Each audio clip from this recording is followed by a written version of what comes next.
wabarakatuh.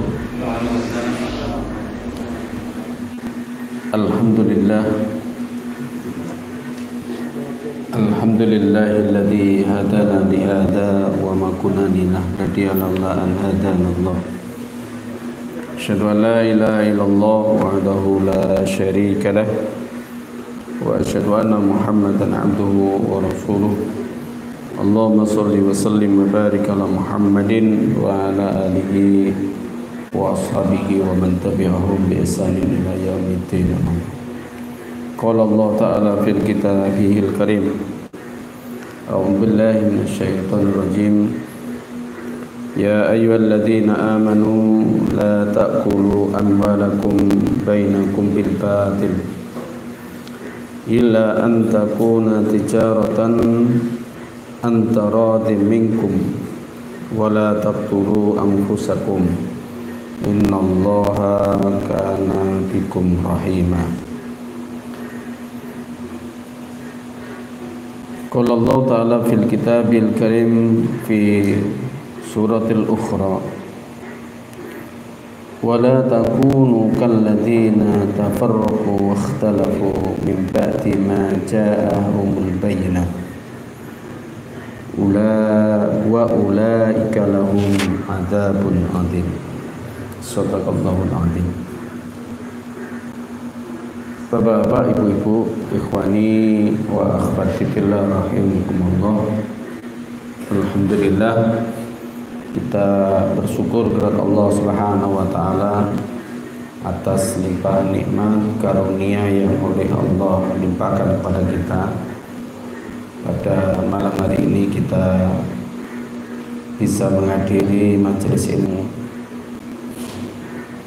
di tempat yang mubarak ini. Semoga kita oleh Allah Subhanahu wa taala dimudahkan untuk memahami. Mudah-mudahan Allah Subhanahu wa taala melapangkan kepada kita untuk kemudian kita bisa mencerna terhadap apa yang ada dalam Al-Qur'an. Dan mudah-mudahan wasilah kita dalam majelis ilmu ini kita nantinya akan dikumpulkan oleh Allah di surganya. Amin amin ya rabbal alamin. Bapak-bapak, ibu-ibu, ikhwani wa akhwati fillah rahimakumullah. Saya akan lanjutkan kajian saya pada bulan yang kemarin kaitannya dengan al-amwal fil Islam. Saya sudah sampaikan kepada panjenengan semuanya bahwa Islam memandang bahwa seorang individu itu memiliki kepemilikan harta. Kemudian yang kedua, ada harta yang ada dalam Islam itu yang sifatnya umum. Kepemilikannya adalah umum. Siapapun boleh mengambilnya,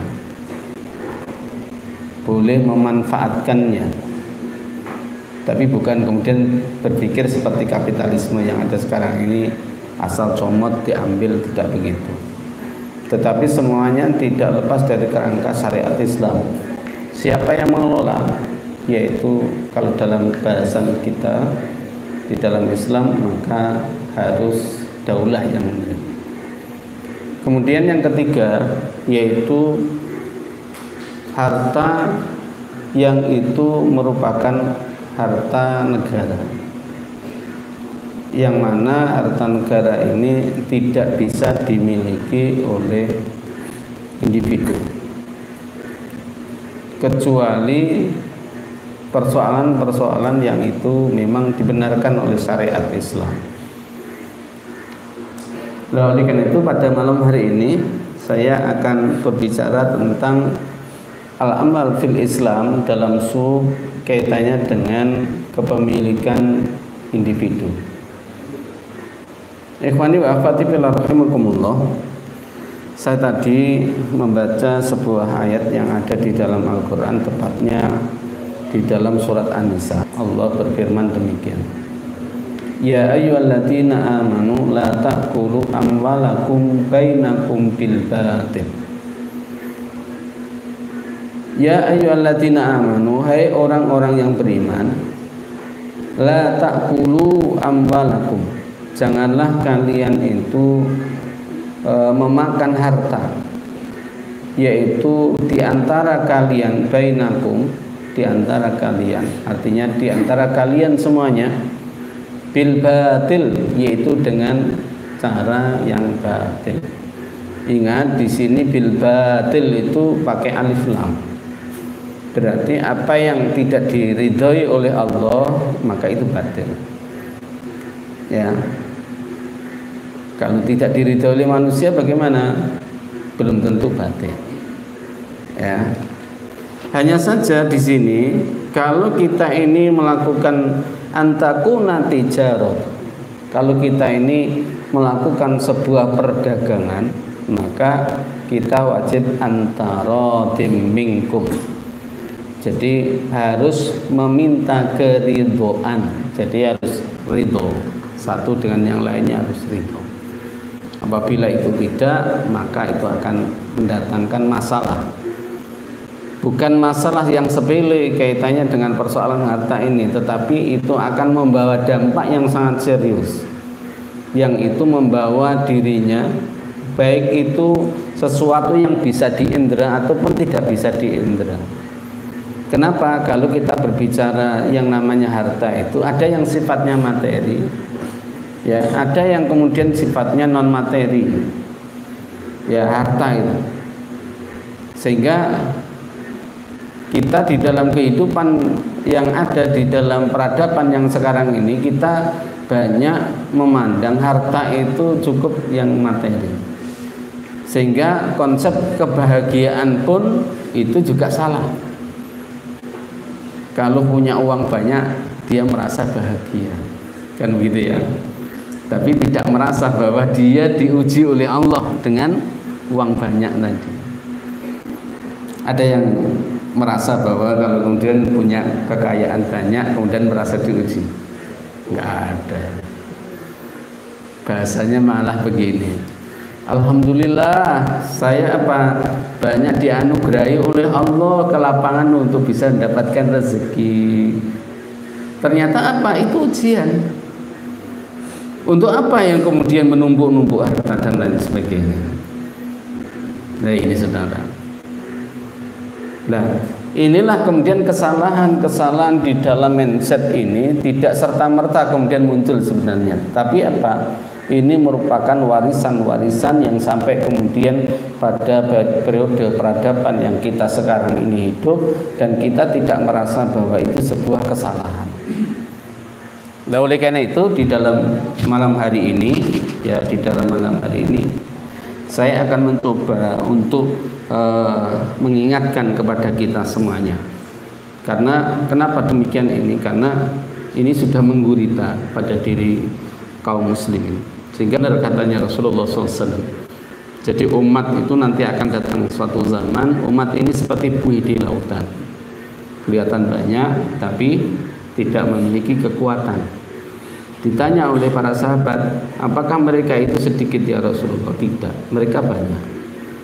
Tetapi banyaknya mereka kena penyakit wahan, yaitu hubbud dunya wa karahiyatul maut. Dan betul itu, dan fakta yang disabdakan oleh Rasulullah SAW itu, kondisi sekarang ini kita dapati itu. Orang menggebu-menggebu mencari materi, tapi tidak menggebu-menggebu untuk mencari kehidupan akhirat. Ya sekarang ini. Dan dia kalau dikabari dengan kematian dia nggak siap. Ya. Lebih-lebih diuji dengan corona yang ada sekarang ini nggak siap dia. Kan wedi kabeh dong, wedi mati, kelaran terus mati, kan begitu. Ini yang kemudian terjadi sekarang ini. Yang pada akhirnya betul jauh dari Islam. Walaupun kemudian banyak orang mengeluarkan statement, saya masih muslim, saya masih sholat, saya masih begini dan begitu, saya menjalankan ini dan begitu, saya masih sedekah, saya masih kemudian memberikan harta saya sekian ini kepada kalangan tertentu dan lain sebagainya. Banyak orang yang begitu, tetapi tetapi pemikirannya masih kapitalis. Ya. Kenapa bisa begitu? Karena apa? Karena persoalan memahami konsep harta di dalam diri kita masing-masing ini salah. Kalau bahasanya kasarnya salah. Harta yang kita miliki itu bukan milik kita, Bapak Ibu. Itu masih titipan dari Allah. Harta yang sebenarnya yang kemudian kita miliki itu harta yang kita nafkahkan di jalannya Allah.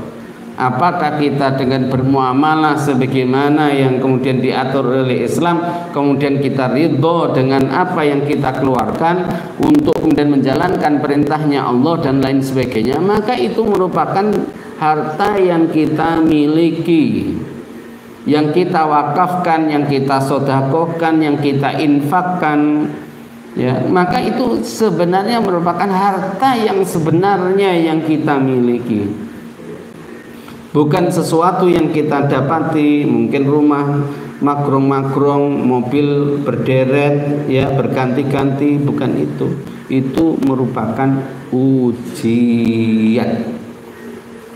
Harta yang kita genggam itu ujian. Apakah kemudian dia meletakkannya sesuai dengan apa yang dimaui oleh Allah atau yang dimaui oleh hawa nafsu, sehingga orang kemudian untuk mengeluarkan sesuatu di jalannya Allah, kenapa sekarang ini sangat sulit, ya, ataupun kemudian berpikirannya malah kemudian yang sangat minimalis untuk berjuang di jalannya Allah dengan harta. Kenapa? Karena mereka berpikiran materialistik.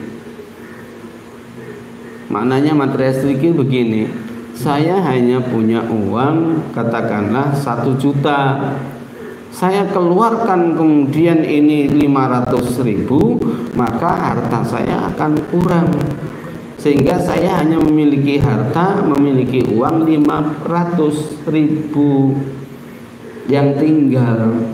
Sebenarnya enggak. Dan itu kemudian apa? Akan istilahnya di dalam Al-Quran itu akan menjadikan benih-benih, akan menjadikan kemudian apa? Untaian-untaian benih yang itu akan berlipat ganda pahalanya di hadapan Allah Subhanahu wa taala. Ya, seperti di dalam Al-Quran, masalul ladzina yunfikuna fi sabilillah kamasali habbatin ambatat sab'a sanabila fi kulli sumbulatin mi'atu habbah. Jadi dalam 1 butir itu ada 7 tangkai. Dan dalam setiap tangkainya itu, ya, itu ada 100. Itu kalau kemudian apa? Kalau kita diberitakan di dalam Al-Quran. Tapi saya tidak membahas kaitannya dengan itu, karena menyangkut masalah harta yang kita miliki itu sebenarnya adalah masih miliknya yang memiliki kekuasaan ini, yaitu Allah Azza wa Jalla. Kita hanya sekedar kemudian mendapatkan itu, kemudian sebelum kemudian itu diambil oleh Allah, maka kita diberi peluang untuk menafkahkan, dan Allah menjanjikan apa yang kita nafkahkan itu di ladang pahala kita yang tidak akan terputus-putus. Kalau bahasa mantiknya begini, ada seseorang yang menitipkan keuangan kepada panjenengan, ya, katakanlah 1 miliar, dengan menyatakan tolong 1 pos ini berikan kepada ini sekitar katakanlah 100 juta. Pos yang kedua maka itu berikan 250 juta. Pos yang ketiga itu berikan 200 juta. Dan yang lainnya boleh sampean, boleh panjenengan gunakan sesuai dengan keperluannya panjenengan. Dan diberitahukan di situ kemudian apa? Pos-pos nanti itu kemudian apa? Hasilnya itu untuk Anda, untuk kalian semuanya. Kalau seandainya begitu, orangnya semangat nggak? Halo? Semangat nggak kalau seandainya ada orang itu nitipkan uang, Pak, tolong nanti di pos 1 beri 100 juta ya. Pos 2 itu 250 juta ya. Pos 3 200 juta. Dan sisanya boleh panjenengan gunakan untuk operasional. Yang jelas jangan sampai kemudian digunakan untuk sesuatu yang menyalahi kodrat. Maaf, saya mengatakan kodrat itu tidak sesuai dengan syariat Islam. Dan yang panjenengan tetapkan nanti di pos-pos tadi nanti akan kembali kepada panjenengan. Jadi milik yang sebenarnya panjenengan. Semangat nggak? Lek jenengan ini dititipin lagi. Halo? Kok gak semangat? Kok Pak Ujang gak semangat? Semangat Pak ya? Semangat ya, saya yakin itu. Kemarin itu ada mana ya? Ada sebuah masjid ya. Masjid itu memberikan door prize. Door prize-nya apa? Ya Allah, inilah kapasitas atau kualitas umat kita itu ternyata dengan door prize yang digantung-gantung itu mereka kemudian berduyun-duyun. Itu masih kemudian cotel, kemudian angklung dan lain sebagainya, perangkat-perangkat yang sifatnya duniawi. Orang-orang berbondong-bondong untuk kemudian mendapatkan supaya kemudian dia itu jadi kepemilikannya. Tapi aneh, sangat aneh di dalam kehidupan ini ternyata oleh Allah Subhanahu wa taala untuk kemudian ada di jalannya menetapkan kemudian apa yang dia perilaku itu sesuai dengan apa yang telah diperintahkan oleh Allah, sangat sulit dia. Tadi sudah saya sampaikan bahwa kepemilikan yang ada pada diri seseorang yang sifatnya individu memang itu oleh Allah Subhanahu wa taala. Di dalam hukum Islam itu kita diberi porsinya. Sehingga inilah di dalam sang lain Rasulullah mencegah ya, dengan menyatakan sebagaimana wasiat beliau pada hari ini, katanya Rasulullah pada waktu di padang Arafah ya, pada hari ini harta kalian itu apa? Yang dimiliki oleh individu-individu itu loh ya.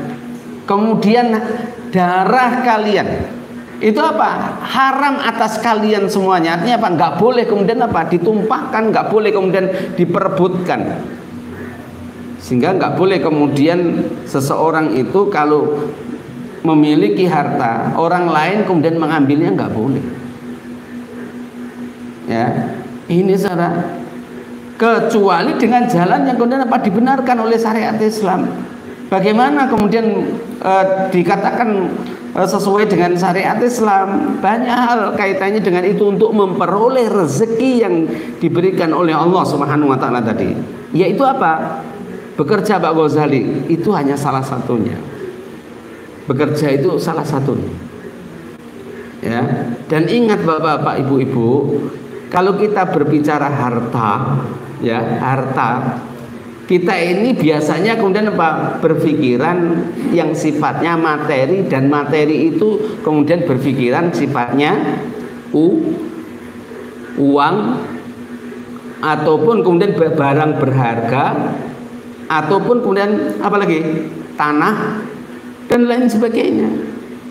Sehingga sebagaimana yang saya katakan tadi, yang pada akhirnya umat ini salah di dalam menentukan yang namanya kebahagiaan ya. Sehingga tatkala kalau kemudian kita mendapatkan cerita bagaimana kehidupan Ali bin Abi Thalib dengan Fatimah, maka nggak nyandak kita. Bagaimana itu keluarganya Rasul kok miskin, tapi dia bahagia. Ya, hartanya kenapa? Hartanya tidak bergemerlapan. Hartanya kemudian tidak kemudian berlimpah ruah, tapi dia bisa hidup dan tenang sekali dan dia bahagia. Apa yang kemudian terjadi? Karena peletakan kaitannya dengan kebahagiaan tidak didasarkan dengan materialisme. Ini saudara. Tetapi apa? Keridhaan Allah. Sehingga tatkala kalau kemudian itu diberikan rezeki, walaupun kemudian rezekinya itu mungkin kalau dari segi hitungan itu jauh dari hal yang kemudian kita butuhkan, apa yang terjadi? Mari kita tengok kisahnya yang terjadi dengan Fatimah dan Ali. Ali diperintahkan oleh Fatimah untuk mencari rezeki, ya, mendapatkan. Tetapi kemudian pada akhirnya apa? Di tengah jalan dia mendapati orang yang kemudian apa? Mendapati orang yang kelaparan, miskin. Maka makanan yang kemudian rezeki yang didapatkan tadi kemudian apa? Diberikan kepada orang yang kemudian memerlukan tadi.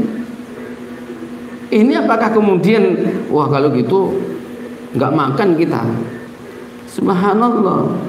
Dari perjalanan kehidupan yang kemudian kita ditunjukkan pada masa-masa kehidupan, yaitu putranya Rasulullah SAW ini, subhanallah, sangat berbeda dengan kehidupan yang kita jalani yang ada sekarang ini. Terus gimana sebenarnya kita harus memperoleh yang namanya rezeki tadi dengan benar? Kita oleh Allah Subhanahu wa taala diberikan aturan yang namanya syariat Islam. Jadi upaya-upaya yang kita dapat, yang kita kemudian jalankan untuk mendapatkan yang namanya rezeki, itu harus semuanya berlapis, harus semuanya tidak lepas dari ketetapan yang telah diberikan oleh Al-Quran dan Sunnah, yang kemudian mafhum mukhalafahnya yaitu syariat Islam. Ya, ini saudara. Kenapa? Nanti banyak hal kemudian kaitannya dengan upaya-upaya kita mendapatkan rezeki tadi. Kalau kita sudah memahami bahwa harta itu adalah kepemilikan yang sebenarnya adalah miliknya Allah, dan kita ini hanya sekedar kemudian mendapatkan titipan dari Allah Subhanahu wa taala, maka semestinya kemudian dia tidak mencintai yang namanya hartanya tadi, kecuali kemudian apa? Dengan keridhaan yang telah diberikan oleh Allah Subhanahu wa taala tadi. Oh, bukan miliknya. Ya. Dan sedang yang kemudian memiliki itu memerintahkan kepada kita untuk kemudian apa? Memberikan ini untuk nafkah istrinya, untuk kemudian memberikan kepada fuqara wal masakin, kemudian kepada yang lainnya yang membutuhkan, para duafa, mungkin kemudian yatim piatu dan lain sebagainya. Maka apa? Semuanya tidak lepas dari perintah yang telah ditetapkan oleh Allah Subhanahu wa taala. Ini saudara. Nah, ini yang harus kemudian apa? Kita bangun dalam benak kita. Oh, kalau gitu ini merupakan titipan. Kita nggak boleh muncul sifat yang kemudian kikir kalau begitu. Iya, lebih-lebih kemudian di jalannya Allah Subhanahu wa taala. Ya. Terus bagaimana Ustadz untuk kemudian kita ini supaya semuanya akan bernilai ibadah? Kalau kemudian kita ini untuk memperoleh yang namanya rezeki itu, maka jalan yang kemudian yang harus ditempuh sebagaimana yang saya sampaikan pada awal tadi, kita harus memahami awal muasalnya kaitannya dengan rezeki. Semuanya adalah pemberian yang telah diberikan oleh Allah kepada kita. Tatkala kalau kemudian itu sudah diberikan, maka tidak semuanya itu merupakan milik kita. Ya, kalau itu sudah tertanam, maka kalau kemudian kita ini untuk mencari, untuk mendatangkan yang namanya asal muasal yaitu rezeki, maka kita diperintahkan untuk melakukan sebuah amalan. sebuah aktivitas, yaitu mencari rezeki. Dan di dalam mencari rezeki supaya nanti akan menjadikan kepemilikan individu, maka apa? Di dalam Islam telah diatur bagaimana atau kaifiyahnya untuk kita ini menjalankannya untuk mencari rezeki tadi. Contohnya apa? Ya kita bahasakan dengan cara kita bermuamalah. Ini mafhum mukhalafahnya, muamalah. Ya. Muamalah Pak Ghazali, iya muamalah. Apa muamalah itu? Yaitu segala sesuatunya yang berhubungan dengan sesamanya, ya, transaksi yang dimana di situ itu ada akad. Dan ingat, muamalah itu tidak hanya jual beli loh ya. Halo, saya ngomong muamalah itu tidak, jangan sampai kemudian kalau gitu kita ini semuanya harus jadi pedagang Pak Ghazali. Enggak. Sadarkah kita ini di dalam melakukan sesuatu itu termasuk muamalah? Contohnya yang paling enak dan paling menyenangkan. Dengan dulu Pak Ujang dulu belum punya istri. Mari ngono nyari istri. Kemudian dapat rezeki, bukan itu? Rezeki lah. Ya. Dan disitulah kemudian nanti akan mendatangkan rezeki yang kemudian Pak yang lainnya. Apa itu? Anak. Apalagi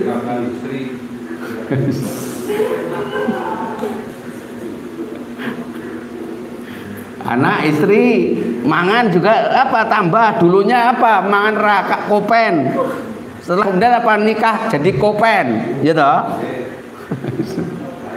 Itu rezeki, ya.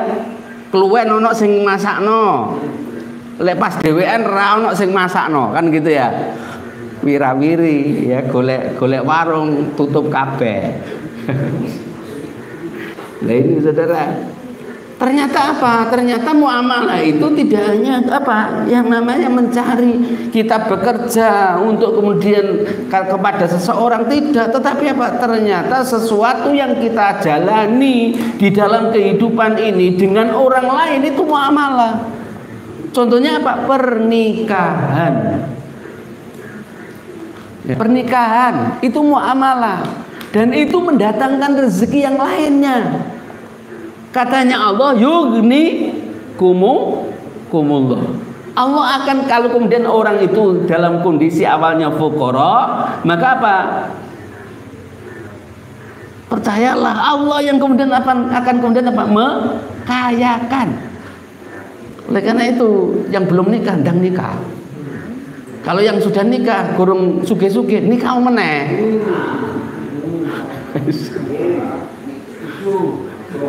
Ojo kursus karena apa? Itu muamalah. Ya, dan itu apa? Peluang untuk mencari pahala di hadapan Allah untuk akhirat nantinya. Ya. Loh kita ini berpikirnya enggak begitu, ya. Wes penting urip tentrem Pak Ghazali, ya. Istri satu cukup, ya. Karena kebutuhannya ya sakmono tenang-tenang saja gitu ya. Dong enggak, maksimal kita ini melakukan amalan maksimal. Kalau ada sesuatu yang apa? Sesuatu yang berlebih, maka apa? Berikan kepada saudaranya yang lain. Inilah saudara. Ya. Dan insya Allah kalau kemudian kehidupan yang seperti itu, sekali lagi rezeki itu Allah telah menetapkan tatkala telah ditiupkannya ruh kepada kita semuanya, dan itu tidak akan kemudian apa? Berpindah kepada orang lain, tidak akan bisa dimaling oleh orang lain rezeki itu, ya. Namanya kebendaan materialis itu kemudian apa? Gampang maling, dimaling gampang. Ya, luwe-luwe kemudian apa? Disimpan nong mana? Di mana? Disimpan di, kok banyak semutnya nyokot ya? Semut merah. Ya.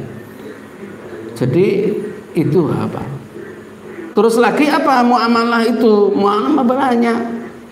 Seperti halnya contohnya dengan kita ini apa? Dengan kita ini ada sebuah keluarga tadi, maka nanti akan muncul muamalah lagi. Apa itu? Warisan. Halo? Paham nggak? Kalau kita ini warisan ini juga muamalah. Muamalah. Dan itu harta yang kemudian apa? Tanpa kita harus bekerja, kita hanya menerima saja dari pewaris. Ini saudara, subhanallah, dengan apa? Dengan muamalah awal yang namanya pernikahan tadi. Ya. Oh, kalau gitu kita ini kalau menepati syariat Islam, kita tenang ya. Oh iya. Hanya saja maaf Bapak, Ibu-ibu, ikhwani wa akhwati fillah rahimakumullah, kondisi di dalam peradaban ini merupakan fitnah akhir zaman yang kemudian apa? Yang bertalu-talu, yang kemudian umat ini ibaratnya tersyok-syok itu ya di dalam peradaban sekarang ini. Ini memang sudah akhir zaman. Hanya orang-orang yang bersih tuguh, bersikukuh di dalam agama Allah Subhanahu wa taala, ini ajalah yang dia akan selamat. Kenapa? Karena dalam zaman-zaman fitnah yang ada sekarang ini, maka iman bisa dijual. Derajat bisa dijual, pangkat bisa dijual. Ya, status bisa dijual. Ya. Ini Saudara. Yang pada akhirnya apa? Ujung-ujungnya dia hanya mencapai kehidupan dunia dan akhirat pun kemudian apa? Akan terhinakan di hadapan Allah Subhanahu wa taala. Ini Saudara. Nah, kalau kemudian kita memahami muamalah itu kemudian ternyata apa? Ternyata kemudian tidak hanya yang namanya yaitu pernikahan ataupun mawaris, ternyata apalagi ada jual beli, ada sewa menyewa, ada kemudian kor, ya minjem itu loh, gak duwe duit, utang, itu ya muamalah, ya. Dan itu kalau kemudian kita berutang itu kalau kemudian diniati ibadah, juga ada nilai ibadahnya. Tapi jangan hanya apa? Mau berutang tapi nggak mau mengembalikan. Ini kemudian oleh Allah Subhanahu wa taala kemudian apa? Akan kemudian nanti ditagih kalau kemudian apa? Kalau dia tidak membayarnya. Sehingga kenapa kalau kaitannya dengan syariat warisan itu harus kemudian apa? Hutang si mayit ini ada berapa? Itu harus dihitung. Kenapa? Karena itu muamalah duniawiyah yang harus kemudian dihentikan. Kalau tidak dihentikan maka apa? Nanti di akhirat akan apa? Allah Subhanahu wa taala ambil itu amal kebaikannya untuk menggantikan yang namanya hutangnya tadi. Oh, gitu ya. Iya. Nah, mari kemudian yang lainnya juga. Muamalah kaitannya dengan mungkin sewa menyewa. Sewa menyewa itu tidak hanya persoalan kebendaan, tetapi apa? Al-ijarah itu tidak hanya kaitannya dengan sifatnya kebendaan saja tidak, tetapi apa? Amal yang dilakukan oleh seseorang kaitannya dengan dia telah memberikan jasa kepada seseorang tadi, namanya itu ijarah. Sehingga kenapa di dalam Islam akad harus jelas. Kalau itu kemudian apa? Memberikan jasa, kemudian memang dia kemudian apa? Tidak memberikan sesuatu tarif ataupun kemudian sesuatu yang kaitannya dengan akad ini, maka apa? Itu kaitannya dengan sesuatu hadiah ataupun kemudian apa? Sesuatu yang sifatnya infak dan lain sebagainya. Karena ada sesuatu yang kemudian tidak diperbolehkan di dalam Islam untuk kemudian apa? Mentarget, untuk kemudian apa? Menentukan kaitannya dengan harga. Ini Saudara. Nah, oleh karena itu apa? Oleh karena itu inilah yang kemudian kita harus paham itu. Ada lagi selain kemudian apa? Ijarah, ya. Seperti halnya contohnya panjenengan semuanya untuk kemudian apa? Untuk kemudian kaitannya dengan muamalah, ya, yaitu menyangkut masalah antara pihak satu dengan pihak yang kedua mempertemukan sebuah persoalan muamalah, itu juga muamalah. Apa itu? Makelar. samsaroh kalau dalam Islam. Ya. Sopo sing dadi makelar. Itu kalau kemudian apa? Kalau antum tidak memahami bahwa itu bentuk muamalah, maka apa? Enggak ono nilainya kecuali nilai materi. Tapi kalau kemudian kita mengetahui bahwa itu merupakan bagian dari sesuatu yang akan mendatangkan rezeki yang datangnya dari Allah Subhanahu wa taala, maka apa? Itu akan berlimpah. Kenapa? Konsep rezeki itu tidak hanya sifatnya kebendaan. Demikian pula kaitannya dengan keberuntungan itu kemudian apa? Di dalam Islam tidak hanya sesuatu yang sifatnya kebendaan, tetapi apa? Sesuatu yang nantinya akan berpahala itu juga merupakan keberuntungan. Contohnya apa? Contohnya orang yang jual beli di pasar, pedagang. Kalau pedagang itu kemudian apa? Dia mengerjakan segala sesuatunya dan kemudian itu sesuai dengan syariat. Walaupun dia satu hari hanya duduk di situ, tidak ada orang yang kemudian apa? Tidak ada orang yang nengok sekalipun, maka itu nilainya ibadah dan itu untung dia. Untungnya apa? Karena dia menjalankan sesuai dengan syariat Allah Subhanahu wa taala dan dia tidak melakukan kemusyrikan, maka apa? Dia akan dapatkan pahala rezeki yang akan kemudian apa? Berlimpah nantinya di yaumil qiyamah. Tapi kan orang diuji begitu kan nggak tahan loh ya. Tonggone rame, ya, di hadapannya barangnya podo. Kok tonggone sing akeh, sing teko, sing tuku. Apa yang kemudian terlintas di dalam benak yang kemudian terjadi? Oh iki ono iki. Jenenge barangnya podo, regone ya podo. Berarti ono iki. Kita sudah bersuhu toh. Ini saudara. Ya. Sedang yang sebenarnya Pak, rezeki sudah ditata oleh Allah dan ibaratnya kalau bahasanya wong Jawa, kerenjang kita, rezeki kita ini nggak akan ketukar dengan orang lain. Ingat ini saudara ya. Jadi rezeki ini panjenengan kita sami itu tidak akan ketukar dengan satu dengan yang lainnya. Dan ingat, kalau itu memang rezeki kita, maka itu tidak akan kemudian apa? Akan jauh jatuhnya pasti kepada kita sendiri. Ini saudara. Hanya saja perlu saya sampaikan kepada antum semuanya bahwa di dalam setiap muamalah yang saya bacakan tadi, saya sampaikan kepada antum tadi, itu semuanya ada tatanan dan aturannya masing-masing. Tidak asal semaunya sendiri. Tidak semaunya perasaannya manusia, tidak, tetapi apa? Allah Subhanahu wa taala dan Rasulnya itu telah memberikan kaifiyah bagaimana menjalankannya. Ya. Jadi muamalah tadi untuk memperolehnya itu kemudian apa? Kita diatur oleh Allah dan Rasulnya.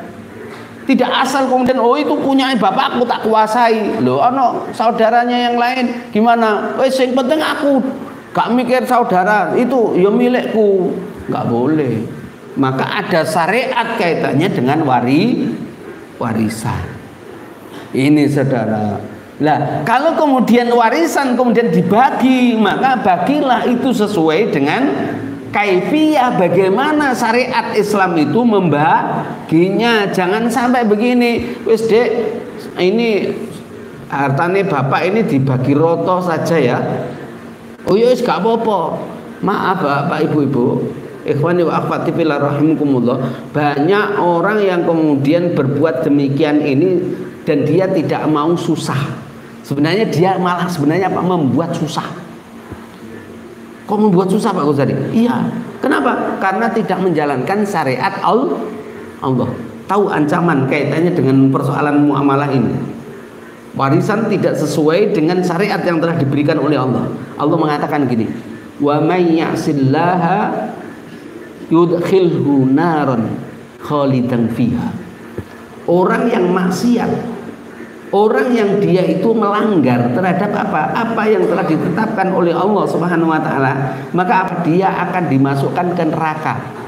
Ya. Dan kemudian sebutan neraka tadi tidak hanya kemudian apa? Neraka biasa, khalidan fiha. Dia akan kemudian apa? Selama-lamanya di neraka itu. Berarti apa? Abadan. Ini saudara, sampai begitu. Iya. Kenapa? Ternyata di dalam tafsir itu dinyatakan begini. Yang namanya warisan itu tidak hanya sekedar kemudian apa? Dia hanya memiliki, mengaku memiliki, enggak. Tetapi itu ucapan juga iya, keyakinan iya, perasaan iya, sehingga menyatu dan itu membentuk kaitannya dengan keyakinan. Ya. Sehingga kalau orang kemudian mempertahankan kaitannya dengan sesuatu yang bukan haknya, kemudian itu sudah kemudian apa? Berarti dia sudah melakukan hal-hal yang kemudian itu dilarang oleh Allah Subhanahu wa taala, tidak hanya sekedar salah di dalam ucapannya, tetapi apa? Karena hatinya itu kemudian membenarkan terhadap kesalahan tadi, dan kemudian amalnya juga membenarkan terhadap kesalahannya tadi, maka orang yang seperti ini adalah kufur terhadap apa yang menjadikan ketetapan yang telah diberikan oleh Allah Subhanahu wa taala. Inilah saudara. Oleh karena itu gimana? Dibagi. Ya, caranya gimana? Sesuai dengan syariat Islam. Loh, itu ide-ide Pak Ghazali. Ternyata apa? Setelah kemudian ini dihitung-hitung, ya, ternyata ada kewajiban yang harus dikeluarkan. Yaitu apa? Yaitu kaitannya dengan hutang si mayit. Ternyata hutangnya bapakku itu akeh. Ketoke duwe harta banyak, ternyata apa? Itu dari hutang. Maka apa? Dikeluarkan dulu hutangnya. Ternyata apakah kemudian ada wasiat? Oh, nggak ada wasiat. Ya sudah. Kalau nggak ada wasiat kemudian apa? Maka sisa dari apa yang kemudian setelah dikeluarkan hutang tadi, maka itu adalah warisan. Terus gimana membaginya? Maka membaginya adalah laki-laki mendapatkan satu, perempuan dari separuh dari laki-laki. Loh, yang ngupaini bapak adalah yang perempuan, berarti yang dapatkan yang banyak perempuan. Bagaimana? Enggak boleh. Ngupani orang tua adalah sebuah kewajiban dan amal soleh ataupun solehah, tetapi kaitannya dengan syariat muamalah warisan kemudian apa? Harus dijalankan sesuai dengan ketetapan yang telah diberikan oleh Allah. Ya, ini saudara, banyak orang kemudian apa? Tersilap, terlupakan, tertipu dengan persoalan ini. Sehingga apa? Dia kemudian mengungkungi harta, merasa dia tidak ada kemudian persoalan nantinya di hadapan Allah. Oh, jangan dikira begitu. Karena apa? Setiap apa yang kita dapatkan, yang kita genggam, yang kita kemudian belanjakan, yang kita nafkahkan, maka nanti akan dimintai pertanggungjawaban oleh Allah. Dari mana asalnya, kemudian didistribusikan kemana? Ini saudara. Oh, sampai begitu toh? Iya. Oleh karena itu apa? Oleh karena itu ayo kita ini kemudian apa? Di dalam persoalan muamalah kita tata diri kita. Lebih-lebih kaitannya dengan warisan tadi, walaupun itu mungkin sedikit, tapi tatkala kemudian apa? Kita ini kemudian menerima dengan ikhlas, kemudian dengan apa yang kemudian telah sesuai dengan ketetapan yang telah diberikan oleh syariat Islam, maka dari sedikit tadi akan memberikan keberkahan kehidupan. Loh, betul ini. Kenapa? Karena dia merasa tentram dengan kemudian apa? Kita ini menerima sesuatu tanpa bekerja. Siapa sih nggak seneng? Seneng toh? Itu hotel digantung itu loh seneng kok. Ya, kenapa tadi saya menceritakan hotel itu? Ya, karena ada itu. Ya, saya dapatkan WA kapan itu ya? Ada aksi subuh apa namanya? Sholat subuh berjamaah. Siapa yang datang lebih duluan 100 orang pertama akan mendapatkan hadiah. Silakan memilih yang digantung. Itu loh sing datang akeh. Karena ingin memilih yang digantung tadi. Yang lebih dasarnya kalau seandainya ada yang kemudian saudara-saudara, di sini akan ada door prize, yang door prize-nya ini insya Allah akan membahagiakan. Ini bahasa materialis. Orang yang datang dan istiqomah dalam 1 tahun, dia akan mendapatkan bukan pajero lah ya, Yang sekarang yang apa itu yang hebat itu sudah sudah ada yang lebih bagus lagi. Kalau mobil Hyundai US emas 5 kilo. Nah. Sopo Pak Ghazali ini cerita. Ya, cerita. Itu saya yakin kemudian berbondong-bondong ini. Tapi anehnya saudara, kenapa yang diburu kaitannya dengan kebendaan yang sifatnya dunia tadi? Kita lupa kaitannya dengan itu merupakan kewajiban yang harus saya jalankan. Nanti di hadapan Allah Subhanahu wa taala saya mempertanggungjawabkan. Mana yang itu kemudian didahulukan? Kan semuanya tersilap ya, tersulap, terbalik. Seperti terbaliknya sekarang ini.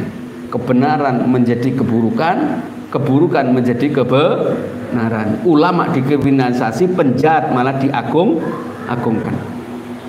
Ya sekarang ini, iya sekarang ini. Tapi jangan melu-melu.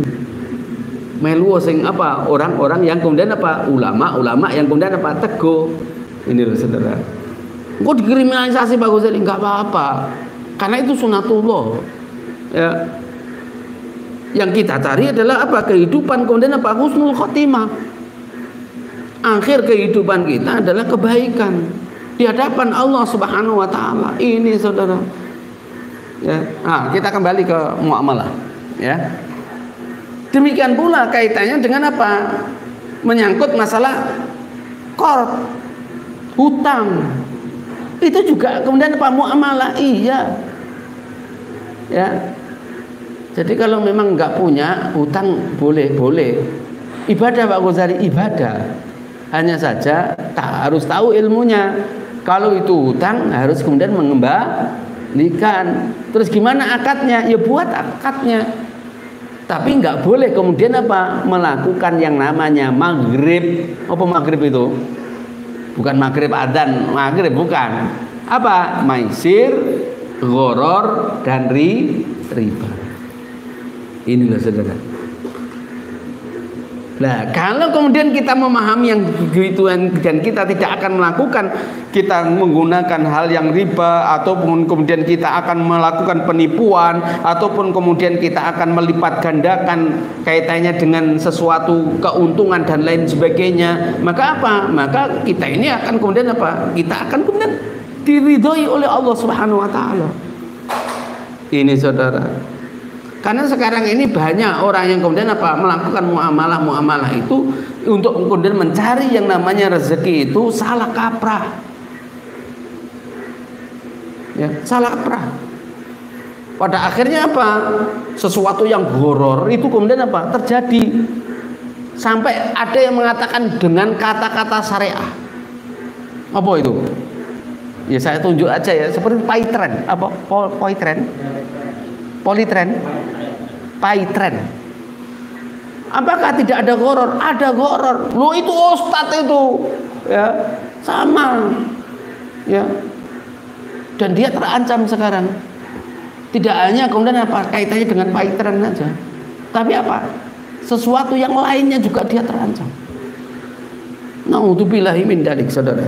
Artinya muamalah kalau kemudian tidak sesuai dengan syariat Allah Subhanahu wa taala, nanti di dalam kehidupan akhirat juga akan berpersoalan, dan di dalam kehidupan dunia juga akan berpersoalan. Oleh karena itu gimana? Mari kita selalu kemudian menyonding atau kemudian kita bersandar kepada syariat ketetapan yang telah diberikan oleh Allah Subhanahu wa taala dan Rasulnya. Insya Allah kalau kemudian Kalau kemudian itu akan kemudian menjadikan kita keberkahan itu, maka kemudian harta ini kemudian seperti air, Bapak. Ibu-ibu. Seperti air. Jadi kalau kemudian sudah mengalami itu, maka ingatlah bahwa harta yang kemudian sudah jadi seperti alir yang kemudian itu sangat mudah didapatkan tadi. Ingatlah bahwa sebagian dari harta itu ada bagian yang harus kemudian apa? Muamalah yang harus dikeluarkan. Apa itu? Zakat, infak, sedekah, wakaf. Kalau sekarang, kehidupan sekarang, pernahkah kemudian berpikir begitu? Masih jauh. Pernahkah kemudian kita memperhatikan harta kita? Oh, saya memiliki harta ini sudah 1 tahun belum ya? Ini sudah nisab belum ya? Pernah kemudian kita berpikir kaitannya dengan ini? Sedang itu kaitannya dengan kepemilikan loh. Kepemilikan yang kemudian oleh Allah Subhanahu wa taala ditetapkan dengan kaitannya dengan muamalah zakat yang harus kemudian apa? Dikeluarkan. Itu kemudian apa? Itu harus dilakukannya. Dan apa risiko orang yang kemudian tidak mengeluarkan zakat? Bahaya sekali. Ya. Kalau gitu gimana Pak Ghazali ya? Kalau kemudian harta saya sudah punya rumah ini. Itulah hartamu biro. Rumahnya itu kemudian apa? Dinilaikan berapa itu? Kalau zakat harta sebagaimana zakat emas.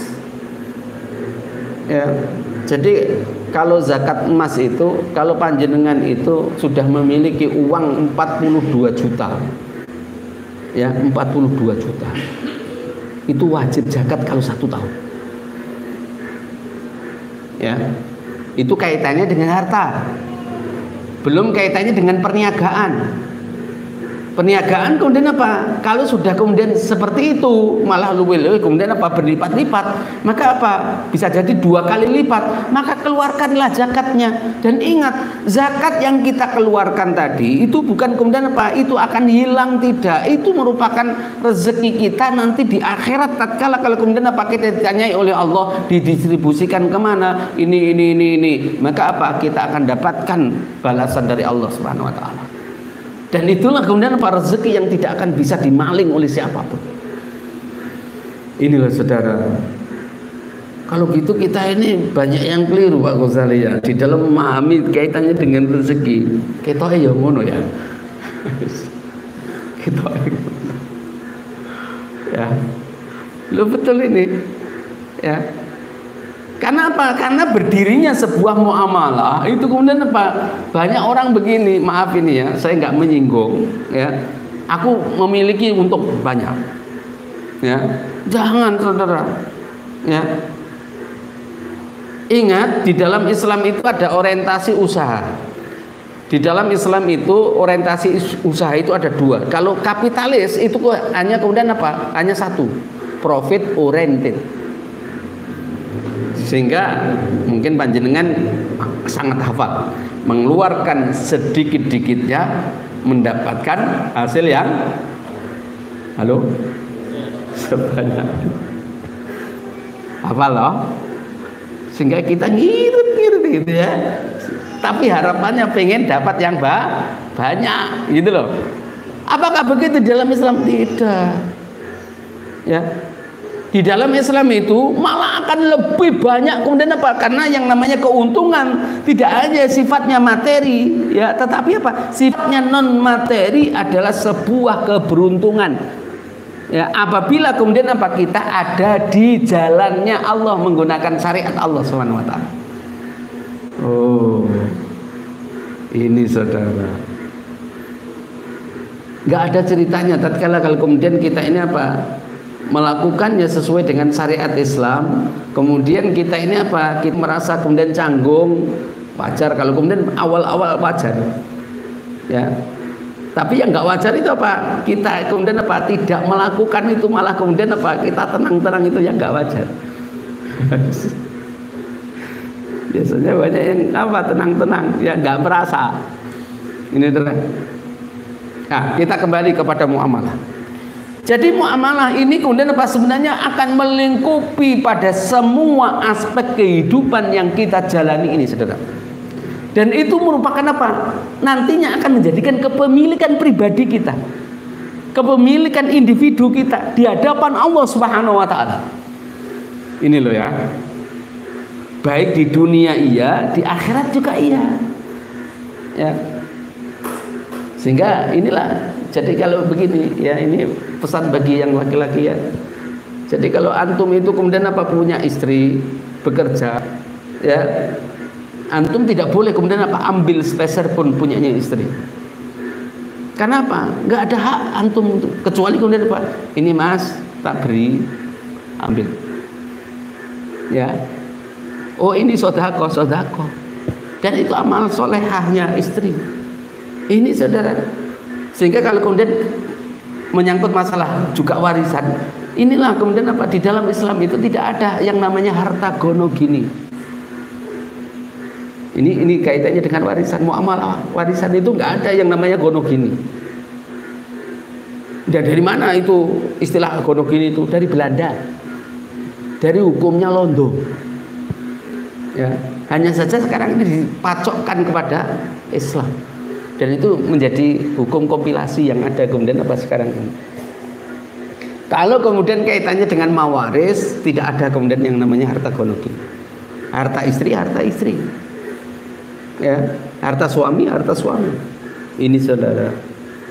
Sehingga kenapa kemudian seorang istri tidak boleh semaunya kemudian mengambil di dompetnya suaminya, nggak boleh. Kecuali kemudian diberikan oleh suaminya. Ini saudara, hanya saja persoalan-persoalan kemudian penerapan syariat Allah Subhanahu wa taala itu harus dijalankan oleh setiap individu, orang-orang yang bermuamalah. Ini loh saudara. Oh kalau gitu muamalah itu banyak yo. Semua yang menyangkut masalah kehidupan kita ini kemudian muamalah. Iya. Ya, dan itu merupakan kepemilikan pribadi kita. Di mana kepemilikan pribadi ini ada hak untuk kemudian yang sifatnya duniawi dan ada hak yang kemudian sifatnya ukhrawi, akhirat nantinya. Yang mana kemudian kita harus terikat terhadap hukumnya Allah Subhanahu wa taala.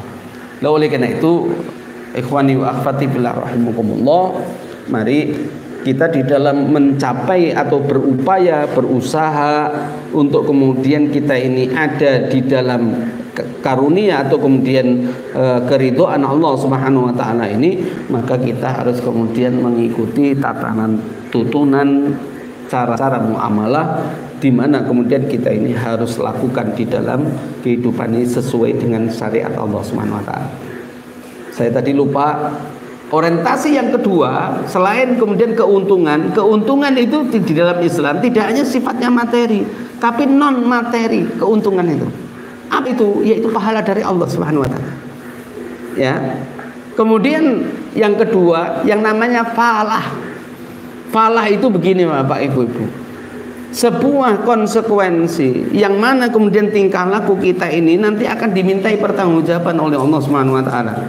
Tatkala kalau kemudian kita di dalam muamalah itu benar, maka kemudian nanti akan kemudian kita dapatkan ya kemenangan, keberuntungan pula di dalam akhirat nantinya. Apa yang kemudian kita lakukan dalam kehidupan dunia ini. Dan insya Allah kalau kemudian seorang mukmin di dalam melakukan bermuamalah itu seperti itu, insya Allah kita akan mendapatkan keberkahan dari Allah Subhanahu wa taala. Dan mudah-mudahan kita oleh Allah selalu dijaga, ya walaupun mungkin ya maaf diri kita semuanya di dalam syariat-syariat muamalah ini mungkin ada beberapa yang kita bisa pahami, ada yang sesuatu yang belum bisa kita pahami. Mari kita selalu kemudian belajar di dalam persoalan-persoalan muamalah ini, sehingga mudah-mudahan kemudian kita ini terjaga dari sesuatu kesalahan-kesalahan yang dilakukan oleh orang-orang yang kemudian tidak berilmu, sehingga nantinya kemudian akan menjauhkan diri kita dari petunjuknya Allah Subhanahu wa taala. Dan mudah-mudahan kita oleh Allah diistiqomahkan di dalam dinul Islam yang hak ini, dan mudah-mudahan kemudian kita diridhoi oleh Allah di dalam setiap aktivitas yang kita lakukan di dalam muamalah ini, dan mudah-mudahan harta kita menjadi penolong bagi kita semuanya di akhirat nantinya. Amin amin ya rabbal alamin. Mungkin ada yang tanyakan, silakan.